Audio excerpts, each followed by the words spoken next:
So first things first, how are you? I'm very well, yeah. Quite relaxed. I've had a lot of time off, a lot of time, not traveling. So yeah, it's been relaxing. Yeah, is it a good thing? Because I've heard from a lot of Australian bands that obviously the travel and playing gigs all over the world is a bit of a nuisance in a way. So is it good to be at home a little bit now? Well, we were so busy for a while, and yeah, we we were loving it. But I think we definitely wouldn't have had the time off that we've had if Mm. this hadn't happened. I think we would have just pushed on and enjoyed it nonetheless, but we would have been working hard on the road as well. So it's kind of nice to have this extra time that we wouldn't have had with our families, and Sure. also it's been a different experience releasing the record without being able to tour it. So we've kind of had this more maybe subdued, reflective stance on it kind of thing. We've just been listening to it at home by ourselves, really, not playing it together like we normally do. Well, that's interesting because obviously a lot of the songs have been made for a while. I'm guessing. So did you discover new things in the songs by looking back at them as much as you did? I think we always do. And we're just in the studio doing a live session of them the other day, which we're going to release down the track. Okay. But even then, we noticed we were, picking up on these sort of different things and playing the songs slightly different than what they were recorded. And that normally happens when we go to tour them live and stuff. So, yeah, that was kind of as per usual. And in terms of kind of having this space of time and being able to think about the past couple of years, well, what have you kind of discovered not only about yourself but the band in general, kind of having been so busy over the last couple of years? Um, we've, I think we've really discovered how important it is to continue having a good relationship personally with each other and working relationships. We work well together in the studio, but a lot of time off, and especially when we don't have that ability to kind of escape together by playing music Mm. on stage, it can be hard. Uh, a few of us live together for a while as well, so when we're on the road, it's kind of easy breezy, but back home sometimes, you get a bit bored when you're stuck at home together, a bit of cabin fever. Fair enough. And now I read that, like you say, you live together. Was it all six of you that lived together? Uh, there was four of us at a time that lived Okay. together. Because Yeah, yeah. can you paint that picture? What was that like? Was it very creative? Was it very rambunctious? What was it like? It wasn't two of either of those Okay. things. I think it just felt like we've been friends for a long time, so it was just like friends hanging out, and we had days where we would be playing music all day and into the night, and we had other days where we'd be fighting and not talking to each other, and Okay. everything in between, so it was kind of normal. But I think having that backdrop was good for us because it was not very stressful, and when we wanted to create music we could, and when we didn't want to create music we there was no pressure to do so. Right. And so by doing that, it kind of just, yeah, it's a really relaxed way of doing it. And whatever, it kind of ensures that the good stuff that you've got inside you just comes out when it's the right time. Right. And for us, that's an easy way to get the work done and to write songs and to be creative. And like you say, is it also is that kind of what will be needed for longevity? The fact that you can get along as well as you do, because I hear from a lot of musicians that's always it's not an easy job, so to say. So you really have to be into it. Yeah, of course. And there's a lot of bands and groups that are no longer bands or Right. groups because of relationship problems within the band. And I think we just have at the moment at least, we have a good clear focus on the goal, and we share a common goal, and everyone's sort of around that, and it makes it easy for us to work together. Right. And then now, like you say, this release has been a bit different than the previous ones. Yeah. So, is that nerve-wracking, or is it in terms of where you, like you said, you have a common goal? So it's a little bit nerve-wracking of how that will work out. Yeah, we're pretty laid back guys. Okay. So and we're actually we're lucky, and we're very grateful that we're in the position that we are today. And if this pandemic and all this work wasn't available to us maybe a year ago, it would have affected us much more. And so we sort of just scraped by, and we're so grateful for that. But I think it's not too stressful. It's kind of a curse that's sort of placed on everyone, and it's no one's fault really. So right. You kind of just got to hold on and do your best. Everyone's just got to do their best to try and get through it, and it won't last forever. But yeah, so it is kind of strange times, but we're willing to deal with it. Right. And in terms of the album then, pushing the album musically, what went into what was the mindset when you started on the record? Because did you have kind of an idea of how you wanted the album to sound? Definitely not, I would say. Yeah, definitely no idea. But the mindset was, we felt a bit of pressure to follow up the previous record that we did and all the success that had. But I think that just spurred us on more, and the pressure was pretty much exactly what we needed. And so that we just went into the way that we write, and that's just sort of just pushing out these iterations of songs and iterations of jams, and just working on them together as a group very democratically. And so, yeah, this is just the next bunch of songs that we came out with. And obviously it's always kind of a continuing process, but does this record feel more of because I've listened to I went through everything a little bit kind of to get a feel for everything, and then is this closest to your own identity? I think that you've gotten in terms of the music.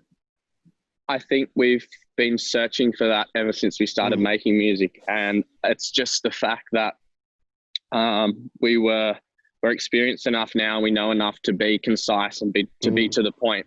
And so I think this is just, like you said, it could be considered closest to each of our true identities as musicians, and the band's identity as a whole musically, because it's quite refined and quite contemplative. And in relative to all our previous work, it's probably the most technically sound as well. And for you and the guitar, then how did you kind of maybe if there's a song that you can pick out where kind of that shines through, and where you had to work at kind of figuring that out? Yeah, a lot of the songs that I was involved with in their first sort of stages, I was playing with either Baden or Angus in the living room of our flat that we were living together, and just really laid back, pretty much walking through the flat, and would hear an idea that they were playing, and would sit down and jam with them, and they would do the same. And so it was just like really free flowing like that. And it's just it probably comes out in the music, but we have a very stress-free way of writing. And then it's, I don't know, then there's plenty of ideas that you try and they don't work out, and they just get lost. They just get lost into the abyss, and it's just about which ones you think are good enough and you think that people want to hear. You're your only critic at that point in time, and so it's totally up to you. But at the same time, you can't put too much pressure on yourself, because no one will ever know if they don't hear those ideas, those other cool ideas that you came up with. Yeah. Is there one song, because we won't go into all of them, so is there one that sticks out for you a little bit, either thematically, sonically? Way Down, I wrote with Angus in the living room, and that's probably my favorite song on the record. And I just love the driver guitar on it. And Baden came up with the guitar hammer-ons as well, and it was just pretty much quintessentially what I like to play, and that rhythm, and it sort of represented how the guitars sort of fit together, I think. And does a song like that come together quickly, like you say, in the living room, or does that continue developing? Because I read somewhere that you kind of keep on jamming until you start recording. Yeah, there's both. It goes both ways, though. I mean, you can imagine that there'd be some times where you go back and you rework stuff and you focus on all these different parts of it. And then there's other times when you write something and it just happens and kind of writes itself, so to speak. And the good thing about songs is that everybody can find something else in it. And so for Way Down, what is your interpretation of that song? Way Down's kind of like a bit of a, stuff you, and a bit of like, I don't know, it's kind of like if you kick me down, I'll get back up kind of thing. Yeah, it's one of the more energetic tracks, and yeah, well, I think when we play it live, we're going to play it like that as well. I think we're going to feel that one particularly. Right. And then, well, there's one other song I want to touch upon, because Tombstone, and I heard it was written, at least the lyrics were written quite a while ago, but obviously it's very relevant with what's going on in the world. So what does that song mean to not only you, but the band in general, and kind of finding new meanings in it? Yeah, it is. There's like no correlation between, the lyrics kind of and what's happening in the world today, sure. I suppose, because we wrote it a while ago before a lot of this crazy times were happening. But yeah, it's about a place that has sort of been it's sort of been ruined in a way, and it's somewhere that you remember, but it's somewhere that when you revisit is not as good as you remember it. Baden writes all the lyrics, and he has these incredible stories and these metaphors which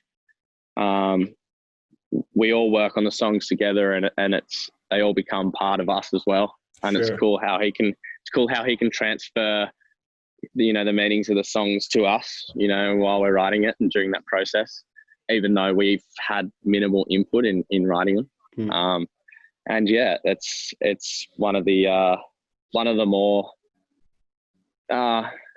melancholy songs, I think, because it has this feeling of like, yearning and this feeling of longingness and stuff. But yeah, still, yeah. Yeah, finally then, because, and this kind of ties in with lyric writing and stuff, but there's a certain visual element, and now especially you released the visualization for the album. And so how important are aesthetics to the band and kind of that visual nature? Yeah, well, it's so important for all music listeners these days. There's so many ways that you get your music. And there's so many ways where you get music with this visual element. And yeah, it just helps to complement the music. It is a classic technique. That's why people put on these spectacular live shows, because having this visual art going with all this sonic goodness that's going on, that's how you really engage the listener, and that's how you get them to believe what you're saying. And then, of course, it's just cool, and it's just cool artwork that it's a pleasure to be involved with people making this art that's related to our music. We don't make the artwork for our record. It was our artist Kane, and we've also got our animator Michael Askew, who did all the animations for Hot Chicken and for the visualizer as well. So it's just a pleasure giving those artists an opportunity to express themselves through our music as well. And is it a thing of wanting to create a mood as well? Because there were some references to Tarantino in Puerta del Sol. So kind of that establishing that kind of, I don't like the word vibe, but kind of that atmosphere. Yeah, of course. And you can give the audience a bit more information with some visual stuff as well. You can hear one thing and then you can almost reinforce ideas with these visual metaphors and these visual styles. And so I think that kind of psychedelic artwork and, those pastel colors kind of lend itself to, this kind of Western vibe and this kind of, down tempo kind of mysterious and, almost like a novel kind of vibe. Yeah. And Bad word vibe. Right. I won't use vibe anymore. No, but that's exactly the reason why it's a tough word, because you use it in so many different Yeah, ways. yeah. But finally then, because obviously creating that atmosphere is also a part of what playing live is, and now obviously we can't play live yet. Yeah. I saw that you were scheduled for next February. Yep. So how optimistic are you that you can kind of get these people, get in front of people fairly soon? Yeah. Well, we just want to do it, obviously, as soon as it's safe to do so. Sure. And, we're very smart guys. It's, we wouldn't want to put anyone else in danger, or ourselves in danger, or our crew in danger. So whenever we can, and we're more than happy to kind of wait because of that. But, February, I mean, Australia's kind of changing, every day. There's been some new cases in Victoria, recently. And so there's been this sort of second wave talk, and it's probably going to happen. Hopefully the time that we've rescheduled is going to happen, because we're just absolutely stinging to get back to it. And I think, and I think New Zealand will be the first international stop, and then we can't wait to get back to Europe. So, yeah. Well, we're glad to have you. So we'll see when everything gets back to some sense of normalcy. Fingers crossed. All right, Mitch, thank you very much for taking the time. I hope you have a lovely evening. Thank you, Robin. Thank you very much. You have a lovely day. Talk to you soon. Thank you. Bye-bye.